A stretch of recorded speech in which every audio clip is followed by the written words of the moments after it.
ಮಾಡಿದೆ, ನೀನ್ ಏನ್ ಮಾಡ್ದಿ? How was the day? ಏನು ಊಟ ಮಾಡಿದೆ ಇವತ್ತು? ಏನು ತಿಂದೆ?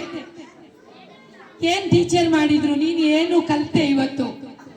ಈ ತರ ಮಗುವಿನ ಶಾಲೆಯ ಇಡೀ ದಿನದ ದಿನಚರಿಯನ್ನು ಹತ್ತಿರ ಕೂತ್ಕೊಳಿಸಿ ಕೇಳಿ.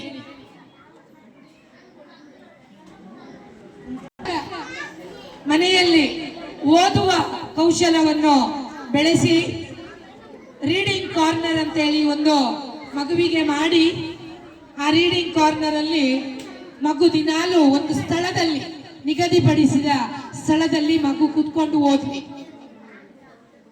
ಮಗು ಓದುವಾಗ ನೀವು ಕೂಡ ಓದಿರಿ. ಮಗುವಿನ ಹತ್ತಿರ ಕೂತ್ಕೊಳ್ಳಿ, ಮಗುವಿಗೆ ಸಮಯವನ್ನು ಮೀಸಲಿಡಿ. ಆನಂತರ ಕೂಡಲೇ ಮಗುವಿಗೆ ಬೈಬೇಡಿ, ಮಗುವನ್ನು ಪ್ರಶಂಸಿಸಿ. ಮಗುವಿನಲ್ಲಿ ಸಂವಹನ ಮಾಡಿ, ಹೆಚ್ಚು ಮಾತಾಡಿ.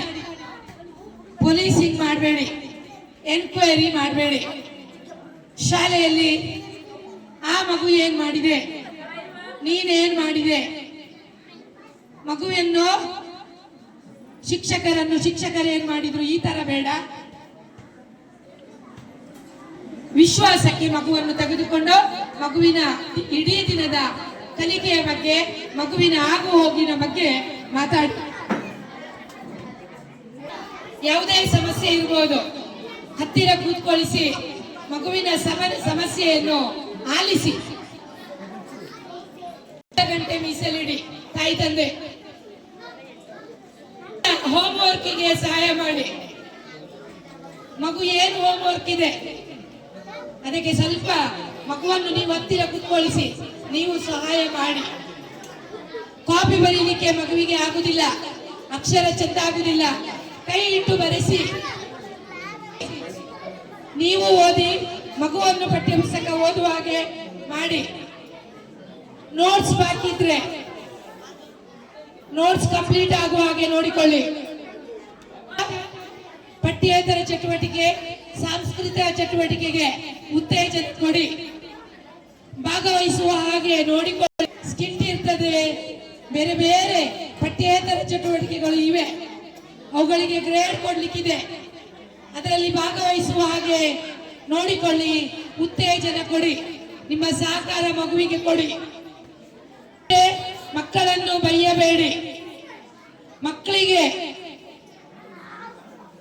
ಫೀಡ್ಬ್ಯಾಕ್ ಕೊಡಿ, ಹಿಮ್ಮಾಯಿತಿ ಕೊಡಿ.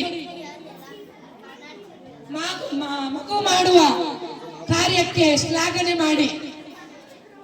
ಮಗು ಏನು ಪ್ರಯತ್ನ ಮಾಡಿದೆ, ಏನು ಕಲಿಕೆಯಲ್ಲಿದೆ, ಏನು ಪಠ್ಯೇತರ ಚಟುವಟಿಕೆಯಲ್ಲಿದೆ, ಅದಕ್ಕೆ ಹಿಮ್ಮಾಯಿತಿ ಕೊಡಿ. ಕಲಿಕೆ ಆಗುವಂತೆ ನೋಡಿಕೊಳ್ಳಿ. ಡಿವಿಷನ್ಗೆ ಕಳಿಸಬೇಡಿ. ಮಗು ಅಧ್ಯಯನ ಮಾಡುವ ಹಾಗೆ ಮನೆಯಲ್ಲಿ ನೋಡಿಕೊಳ್ಳಿ. ಹಿಂದುಳಿದಾಗ ಅದಕ್ಕೆ ಬೈಬೇಡಿ. ಬೇರೆ ಕ್ಷೇತ್ರದಲ್ಲಿ ಮಗು ಹೆಚ್ಚಿನ ಪ್ರಯತ್ನ ಇರ್ಬೋದು, ಅದಕ್ಕೆ ಮೊದಲು ಓದ್ಲಿಕ್ಕೆ ಅವಕಾಶ ಕೊಡಿ. ಕಠಿಣ ವಿಷಯ ಹೇಳಿದ್ರೆ ಲೆಕ್ಕ ಬರುವುದಿಲ್ಲ, ಅದನ್ನು ವರ್ಕೌಟ್ ಮಾಡಲಿಕ್ಕೆ ಮೊದಲು ಅವಕಾಶ ಕೊಡಿ. ಸುಲಭ ಇದ್ದದನ್ನು ಮತ್ತೆ ಓದಲಿಕ್ಕೆ ಅವಕಾಶ ಮಾಡಿಕೊಡಿ ಮಗುವಿಗೆ.